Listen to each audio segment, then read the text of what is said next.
Hey, hi everybody. Here's the recap from today's call. Happiness Hour was about chapter 19, Stop Complaining. And I love this chapter.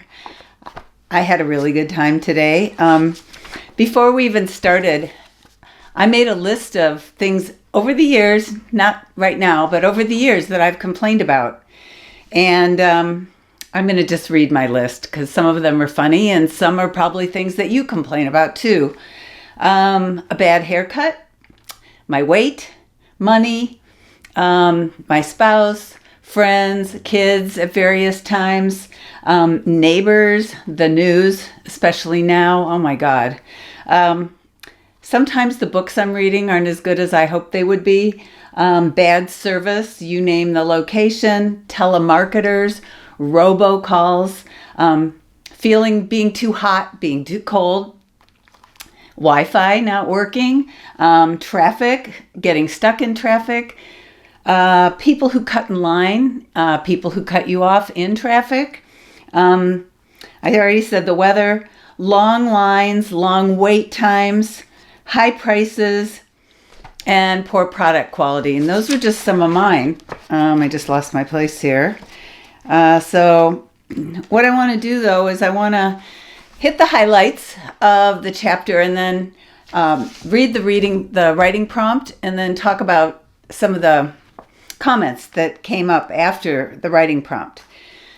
So the main point is happy people don't usually complain. And that doesn't mean that they aren't unhappy about certain things or have things in their life that are worth complaining about. They just don't do it because they've learned that it doesn't contribute to their peace, love, or anything. So if you are someone who complains all the time, here's the solution.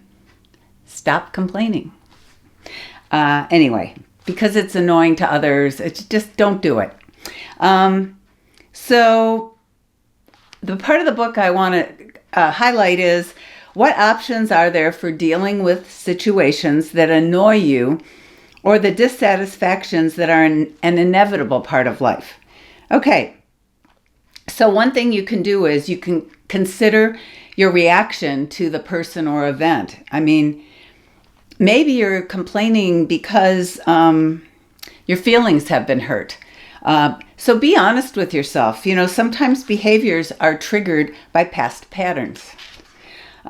Okay, if you're really upset and want to complain, it's really a good idea to express your frustrations in writing. It's a safe place where you can vent. I didn't say this in the book, but vent and then tear it to shreds or put it through a shredder so that nobody has to read it. The other thing you can do is you can sit with your feelings and breathe. And today, that's how we started the meeting. Karen walked us through a breathing exercise that was really great. We inhaled for the count of 4. We held our breath for the count of 4. And then we exhaled to the count of 8. It was just a...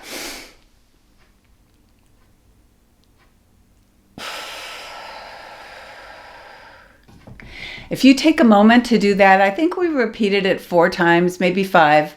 If you take a moment to do that, it just helps you get grounded and centered. So little things that might be bugging you won't bother you as much. And then the final thing is just sit and be grateful for the difficulties that show up in your life. Use them as an opportunity to grow. And we know this isn't easy for you to do, but if you're committed to emotional growth, that's always a good option. Okay, so the writing prompt was good. We usually spend 10 to 15 minutes writing. I think today it was 10 minutes. I'm going to read the prompt. It's write about a situation that you have complained about in the past. What was the real reason you were upset? What could you have done differently? Is this something that happens often? If so, what can you do to avoid the problem in the future? So, I don't know. I like that. I like these prompts. I know when I did mine, I came up with something I had totally forgotten about. And I realized, oh, you've come a long way, which is good. But there were a few things that came up.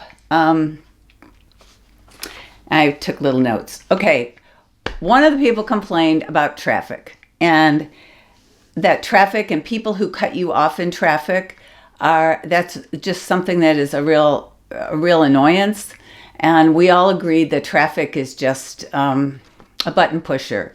And then an option, when things like that come up, is to use those situations to practice patience. And I know I'm not the most patient person. And when you're stuck in a line or stuck in traffic, which I often am when I'm driving back and forth through the mountains, I think patience training is a good thing to keep in mind. So I appreciate that suggestion. The next thing we talked about were difficult people. And we all have had them in our lives. It's so hard because you can't change other people as much as you might want to. So it's really important to focus on what you can do when you have difficult people in your life. And I don't think there was anyone on the call who had never had a difficult person in their life. And one of us was even reading a book about it. So, and then here's another one. The final one I'm going to share was group texts that go off the rails, that go completely off subject. You're part of a group text, you're expecting it to be about work or whatever the topic is. And then there's always that person who just can't help themselves. They have to add whatever, their own personal stuff. So it had to do with expectations. You're expecting one thing and then you get derailed. So that can be something that you want to complain about it. So what do you do about it? We talked about that. And also today, a lot of people had trouble getting on the call. I'm not sure why. I used the same link I've been sending out, and for some reason it wasn't working, and people had to use an older link. I don't know if it was a Zoom problem, an internet problem. I have no idea. But I'm sorry that happened, and for those of you who wanted to get on the call and weren't able to make it.